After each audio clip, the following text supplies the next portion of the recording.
Unless otherwise indicated, all the following scripture quotations are taken from the Holy Bible, New Living Translation, with copyright by Tyndale Foundation, used by permission of Tyndale House Publishers, all rights reserved.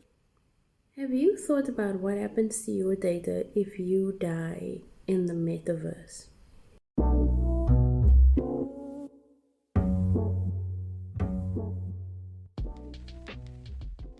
Hi, welcome back to my channel. I'm Peachy Pie. My kid is sleeping, that's why I'm on like the down low.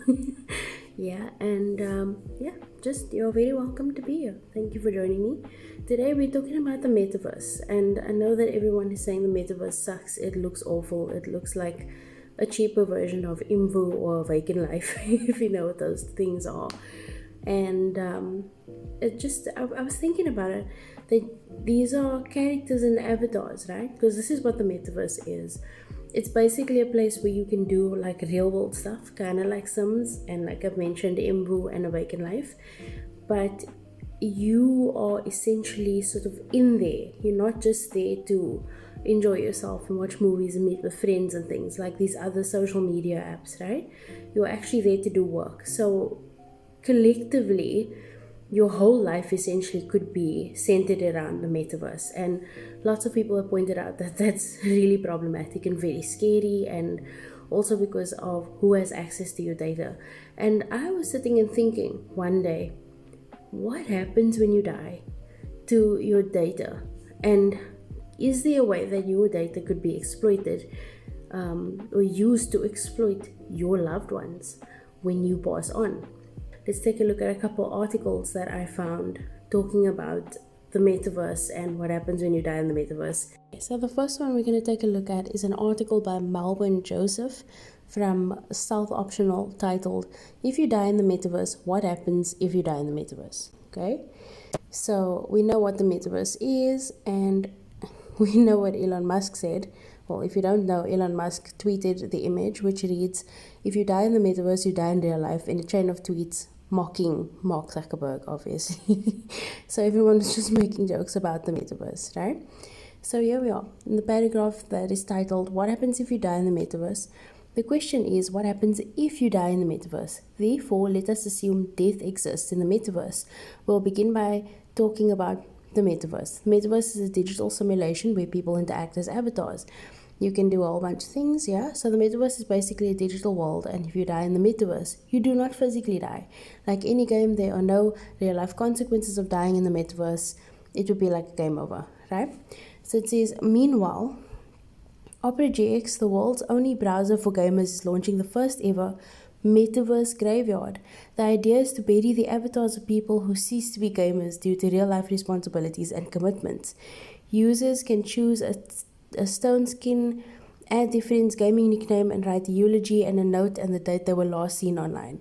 The fact is that if you die in the metaverse, you luckily don't die in real life, but people miss you. Okay, so lots of people are joking about this, and I don't understand how people can think you would die in real life if you were in the metaverse. It's not like you uploaded your soul or your brain or something in order to participate in the metaverse. We're not at that stage yet, although I do see some transcendence type vibes coming. I enjoyed that movie, by the way. Kind of didn't make sense at some parts, but whatever. So people making jokes about it. It's kind of cute in a sense, and kind of morbid as well, that they have a little gamer graveyard kind of thing, because it would be kind of weird if your avatar just pop back online after being offline for like 2 or 3 years, and then would your avatar be like a zombie or something? Because I think that would be cool. But so people are thinking about death in the metaverse, and I'm not quite sure they are getting to the root of the problem here. I think people are just talking in silly hypotheticals at this point.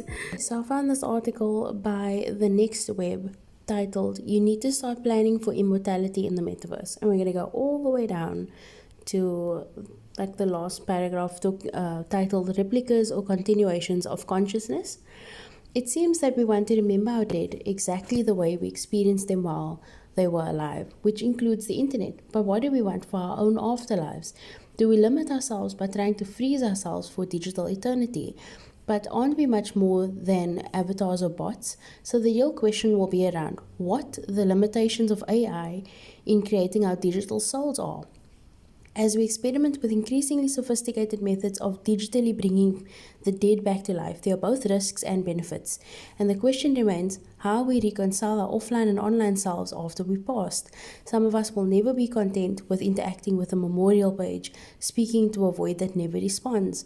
Others will rage against the dying light and build magical and monstrous manifestations of the afterlife, refusing to let the dead stay dead. We believe that we will need to find a balance between digital recollection and emotional release. And we believe we should not let our future be dictated by technology. Instead, we should develop technology for the future we want to have and for the way we want to be remembered. Okay, so here we see this conundrum that I've been talking about, because I was thinking about the possibility of someone using AI to replicate you, because all the things that you have online, if you think about what your personality is, it's made up of your likes, your dislikes, and your experiences and all those things, right?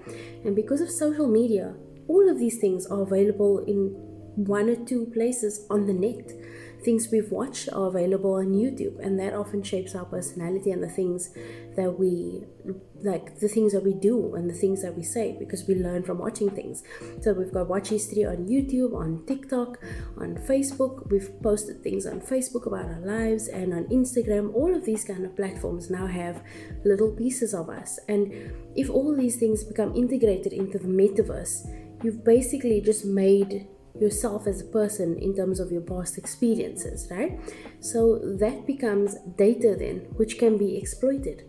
People can then sell off this data to your remaining family members and create a lifelike avatar of you in the metaverse that they can come and talk to when they feel that they want to have access to your presence, or want to have that feeling of having you back. And this is the confusing or the sad part, is that your family members can then be exploited by these huge corporations for how lifelike they want to make you look or appear, or how well they want the avatar to integrate with your memories and all those kind of things, or the AI to integrate with your memories and things that you have posted on social media sites. So there's potential here for people who are in mourning to be exploited. And that's a confusing and serious issue that I haven't seen anyone talking about. Okay, let's take a look at one more article, and then I'm going to go to our scripture of the day. Okay, so this article is titled, Are You Your Avatar? Metaverse Life, Death, Ethics and Identity by Shauna Lee Lang, right? And it's found on LinkedIn, and I'll pop all of these in the description. So we're going to pop down to the passage that is part of this article titled Metaverse Death, right? Identity is defined as a person's qualities, beliefs, personality, background, and personal characteristics. But what truly makes up a person? Arguably three components: life force, experience, and DNA. For digital beings, all of these are parts of code. This raises potential chaos and more questions than we have yet formulated. Yet the metaverse itself is not haywire. It follows a large set of foundational structural rules. Some are defined through company executives, and governments or market conditions decide others. This could include where one may go when they die in the metaverse, assuming death is even possible. One could respawn, restart, or continue in a different space. One could be resurrected, killed off, rendered invisible, untraceable. We are not far away from what some think of as cyber dystopia. For now, the metaverse is more akin to an extra layer to our world, rather than a completely independent or separate multiverse based on our mental compute. We still have a body, the world's rules are still physical, set in stone, and change does not happen in the blink of a cyber eye. We are to the metaverse what an astronaut is to space. Without a rocket and a spacesuit, the expanse is but a reflection of stars on the screen's night sky. If you have used the metaverse, you probably notice some things are different from our physical world. For example, you might have realized your friends are mostly avatars, not your real-life friends or family members. And maybe the Sims are creepy. Do we need separate identities in both worlds? An identity for every metaverse platform? An interchangeable identity in all worlds? How will this work? What will happen when you pass away in one world but try to access resources or interact with people in another world? Would they still recognize you as the same person? Is this the real reason for advances of documentation of paper identity on the blockchain? Let's say you were to check out from real life while in these early metaverse development stages, and please don't. Whether or not your cognitive input is gone only matters because there is or is not input into your avatar's controls. In other words, is anyone else playing? Perhaps sometimes after your funeral, your VR gear and your NFT avatar are auctioned off. You may be dead at this point, but your avatar would be right back into action, much like a car with a new driver. In most cases, when someone dies, their data slowly fades into the background, but most of it remains there for an unknown period. For example, our social media pages are turned into either memorials or they get erased. This is a relatively straightforward process of deleting a few rows in a database. In the metaverse, this presently cannot be done with NFTs or virtual property due to blockchain design. You can't burn an NFT by sending it to an address in nobody's possession, making it inaccessible, but you cannot delete it. We are on the blockchain forever, slaves to the machine. In many ways, the manner with which we deal with death today is similar to how people used to think about life before Darwin. Before we understood evolution through natural selection, life was seen as being divided into two worlds, the material world and the supernatural world. People mostly believed those who died went to a spiritual place, where they were judged for their lives on earth. After Judgment Day, there might be an entity of bliss or an eternity of bliss or torment, depending on whether one was shipped off to heaven or hell. You may have heard of people who profess when you die, your consciousness lives on forever. What if our virtual identity is something we could create here and now, a new body or avatar existing in our metaverse instead of living on after death? Does metaverse become a new purgatory or a holding place? This would mean when we die in real world, our virtual identity will continue in metaverse depending on the rules initially set, rebirth, respawn. Our only question is exactly how many times? How many times are we resetting which settings? If we could come back as different avatars, depending on levels of good or bad we performed while in the metaverse, would we then experience meta karma or meta recreation? Both worlds may be part of one larger reality where everything is connected.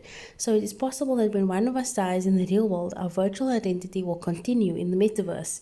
It even goes many layers deeper, considering we may already live in a simulation. The metaverse is infinity living, and do we really want it? So there you have it. We have this conundrum of what we're going to do with our avatars when we pass away and what happens to our data when we die. There is now potential for people that we love to be exploited by our lifeless avatars until someone comes in and says, hey, I can bring your sister back to life. I can bring your loved one back to life. Just give me access to all of these socials, pay me a sum of money or a subscription fee or whatever it is, and we will make your loved one come back to you. And the temptation will probably be impossible or damn near impossible for someone who really cares about you and loves you to resist. But anyway, those are just my thoughts on the issue. What are your thoughts? Please leave them in the comments and let me know what you think. Do you think that someone will monetize this type of exploitation? I mean, it's not like we haven't seen stuff like this going on before. But let me know what you think and stay tuned for your scripture of the day. Oh, and don't forget to like and subscribe as well. Your scripture of the day comes from 1 Thessalonians 5 verse 11, which says, so encourage each other and build each other up, just as you are already doing. Alrighty, that's it from me. I hope that you enjoyed this video.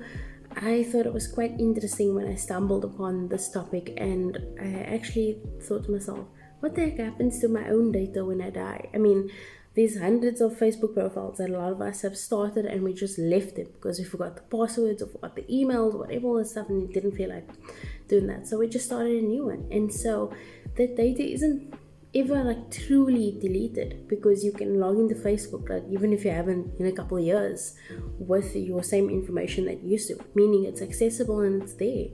That means that someone can exploit it, especially if you are not around. So I thought this was quite interesting. But anyway, thanks so much for watching, and I hope that you have a wonderful day further. Cheers. 그대 잠깐 눈을 붙일 때 나는